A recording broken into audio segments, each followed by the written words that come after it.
Bonsoir amis de la chaîne YouTube de l'Académie d'Agriculture de France et bonsoir Marie-Françoise Chevalier-Leviadet. Vous êtes notre nouvelle présidente 2023 de notre compagnie. Il y a quelques jours je crois, vous allez nous le dire.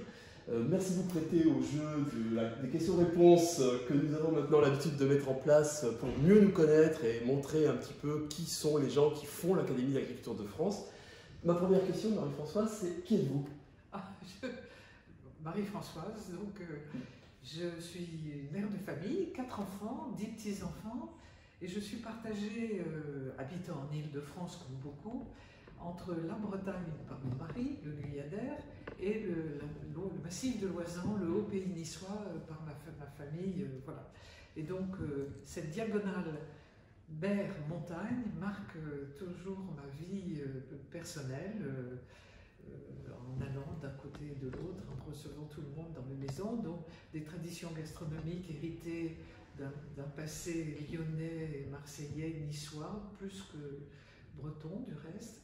Mais maintenant, j'ai acquis la culture bretonne avec mon mari. Voilà. Donc, vous êtes donc une délocalisée et une aficionado des différents terroirs de France, des sujets d'ailleurs qu'on traite ici à l'Académie. Avec un arrière-grand-père qui était instituteur, qui a fait des postes d'instituteur dans toute la vallée du Var et qui enseignait le soir aux agriculteurs en cours du soir, plusieurs fois par semaine, et qui, quand il était à la retraite à Nice, allait dans l'Académie d'agriculture le long de la promenade des Anglais. Donc, à lointain, j'en suis désolée, passé agricole. Eh bien écoutez, merci Marie-Françoise. Alors ma deuxième question, c'est est-ce que vous pouvez nous résumer un petit peu ce que vous avez fait dans votre vie, dans votre carrière, et comment vous en êtes arrivé à devenir académicienne? Alors, il est vrai que j'ai passé des concours comme tout le monde, comme beaucoup d'entre nous, et j'ai initié, après l'école normale supérieure de Fontenay-aux-Roses, j'ai fait une thèse en neurosciences. Je suis neurobiologiste. À l'heure des sciences comportementales, c'est pas inintéressant. Mais pour des raisons familiales, j'ai quitté la France pour aller vivre en Pologne, à l'époque communiste encore, mon ex-mari était dans un poste universitaire. Et au retour de ce séjour de 3 années passées au-delà du mur, c'était dans les années 80, fin des années 70 et début des années 80. Donc j'ai changé d'activité. Dans le monde scientifique, il y a énormément d'activités connexes. Quand on sait que la science elle-même est information, tout passe par l'information. Je me suis consacrée à du travail d'information sur la science. En tant que journaliste, bien sûr, j'ai écrit dans pas mal de journaux au retour de ces années, dans les années 80-85, dans Le Monde, Sciences et Avenir, j'en passe, Biofutur, beaucoup. Et puis, j'ai enseigné dans le secondaire, en 5e, en classe terminale. Et puis, face à ce cursus un peu anachronique dans les milieux scientifiques, j'ai été recrutée au commissariat à l'énergie atomique pour m'occuper de la communication de la biologie du CEA. Et puis ensuite, je suis venue à l'INRA où pendant 14 ans, j'ai dirigé l'information.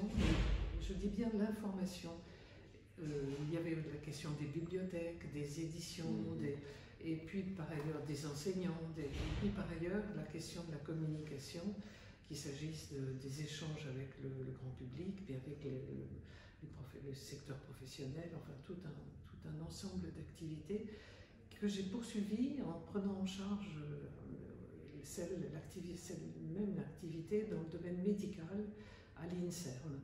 Et puis au bout de 3 ans, enfin dans 2004, j'ai été appelée au ministère de l'Enseignement supérieur et de la Recherche pour créer une fondation de recherche dédiée à la culture scientifique et technique, qui existe toujours, qui s'appelle C'est Génial, donc j'ai contribué à la monter avec les industriels.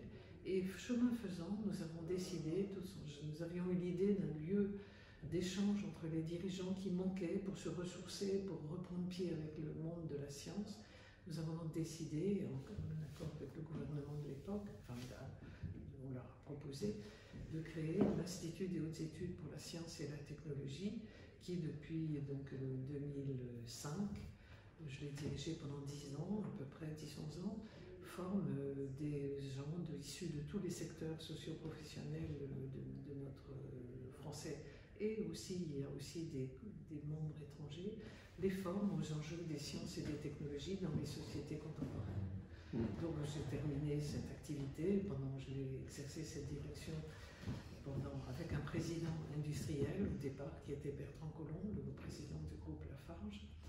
Et puis voilà, la retraite venant, j'avais été élue à l'Académie comme membre correspondant alors que j'étais encore à l'INRA dans les années 98.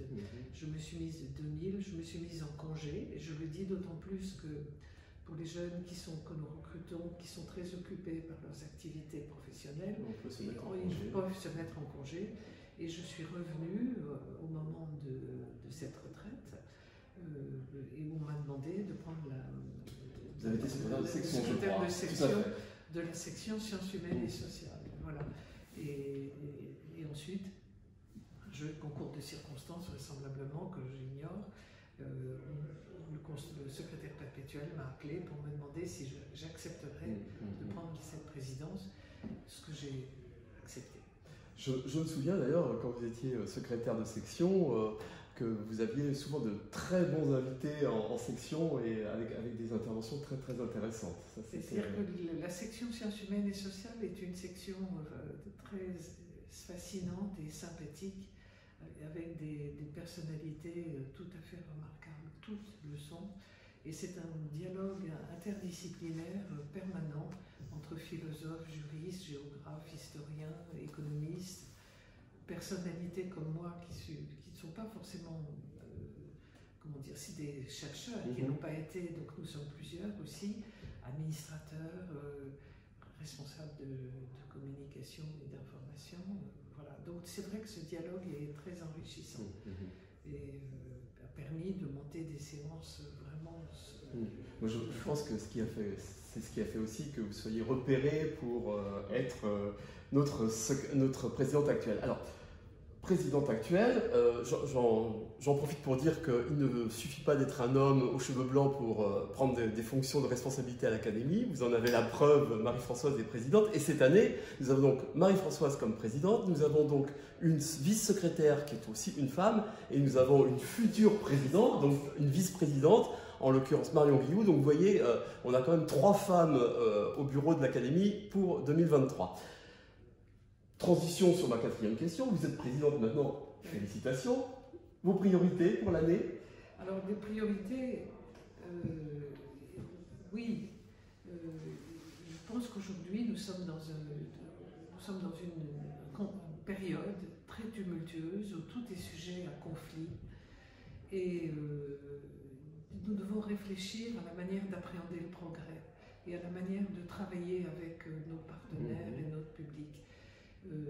Vous savez que le conflit russo-ukrainien fait apparaître des chocs de temporalité. Quand nous voyons sur la même image des drones, des canons César et en même temps des tranchées comme pendant la guerre de 14-18, cela nous fait prendre du recul sur la notion même de progrès technologique.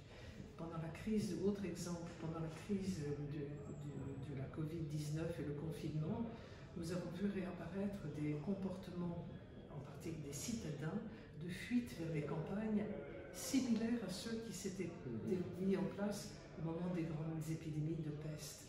Donc on voit bien que des réflexes tout à fait innés surgissent et côtoient de la rationalité et du développement scientifique et technologique. En même temps, aujourd'hui encore, la notion d'écologie monte en puissance. Bien sûr, l'omniprésence du changement climatique pèse sur nos conceptions du progrès. Et le philosophe Bruno Latour l'a très bien exprimé dans son dernier ouvrage. Et enfin, autre dimension qui contribue à cette déstabilisation, c'est la société numérique dans laquelle nous sommes, et où on constate qu'il y a quand même beaucoup de stratégies sur les réseaux sociaux, sur de manipulation de la vérité scientifique. Et donc, il nous faut collectivement réfléchir à la façon de présenter nos travaux et réfléchir ensemble la construction du progrès. Et une des réponses qui est déjà présente chez nous, dans la société autour de nous, c'est raisonner en termes d'éthique.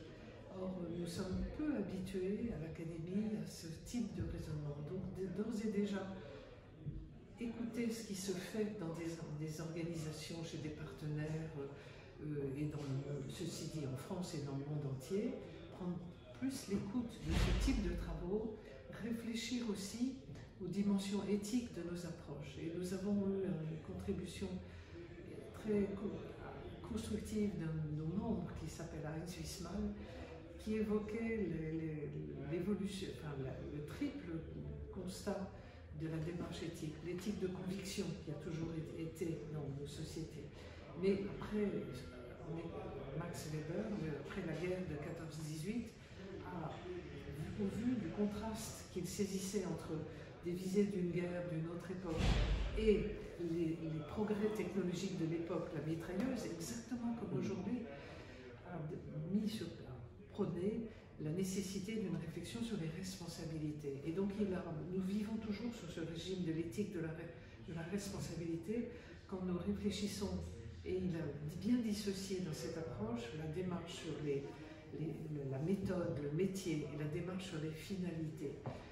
Et après la Seconde Guerre mondiale, Heinz Wiesmann nous a rappelé qu'un autre philosophe qui est toujours contemporain, Jürgen Habermas, lui a réfléchi à rajouter une troisième dimension à cette démarche, l'éthique du discours, en insistant sur la nécessité d'investiguer beaucoup plus nos arguments, de la dimension civique de notre approche de l'analyse des prémices du discours, et moins celui sur les finalités. Donc je pense qu'à l'Académie, nous vivons dans ce triple dimension, et il nous faut travailler beaucoup plus sur l'expression de nos intérêts, de l'intérêt pour la connaissance, l'intérêt pour le développement, et ceci l'introduire dans nos travaux de façon plus explicite. Donc c'est ce à quoi je vais m'attacher, et ça se traduit aussi bien sûr dans des exigences vis-à-vis de notre capacité d'information et de nos partenariats. Sur l'information, il s'agit de travailler peut-être plus des avis. Nous faisons beaucoup de travaux de groupe, et il y a énormément de choses qui se font et qu'il faut conforter sur la production d'informations en tant que telle, qu'il s'agisse de l'encyclopédie, des notes académiques, sur les réseaux, de la chaîne YouTube. Tout ceci est une richesse extraordinaire, mais il faut ne pas oublier que l'Académie doit s'exprimer à travers des avis aussi, et c'est vrai que le dernier avis remonte à il y a 2 ans, je pense. Donc voilà, insister en fonction de l'actualité de nos travaux, et avec nos partenaires, nous savons que l'attente sociale est beaucoup plus, finalement, chez les jeunes, quand on voit les jeunes d'AgroParisTech, ils attendent que nous apportions des solutions. Elles ne sont pas toutes là, bien évidemment, mais certes, il y a les grandes questions scientifiques ouvertes, mais il y a aussi tout le savoir-faire, les technologies qui sont disponibles aujourd'hui. Et donc ça nécessite que l'Académie, et c'est une réalité déjà, travaille vraiment en partenariat avec des acteurs de la vie professionnelle qui sont présents dans l'Académie elle-même, et que nous renforcions aussi notre analyse éthique de ces questions. Donc nous allons essayer de monter, au vu du calendrier de l'agenda de cette Académie, d'amplifier cette réflexion, de la traduire en actes, dont nous nous saisirons au fur et à mesure de sa vie de cette année. Voilà mes priorités. Écoutez, merci. Je conclurai presque en paraphrasant, je crois que c'est Gaston Bachelard qui avait dit « pas de science sans conscience ». Je crois que c'est votre programme, c'est de la conscience de notre science. Mais elle est là. Mais, voilà, on va l'exprimer mieux. On va l'exprimer mieux. Okay. Voilà. Marie-Françoise, merci beaucoup. Merci à nos amis de la chaîne YouTube. J'espère que ces petits portraits de nos membres vous plairont beaucoup. Et à très bientôt pour d'autres vidéos sur notre chaîne YouTube. Et n'hésitez pas, lorsque vous allez voir une vidéo sur notre chaîne YouTube, d'abord dire j'aime, et puis n'hésitez pas non plus à vous abonner à notre chaîne YouTube. Merci.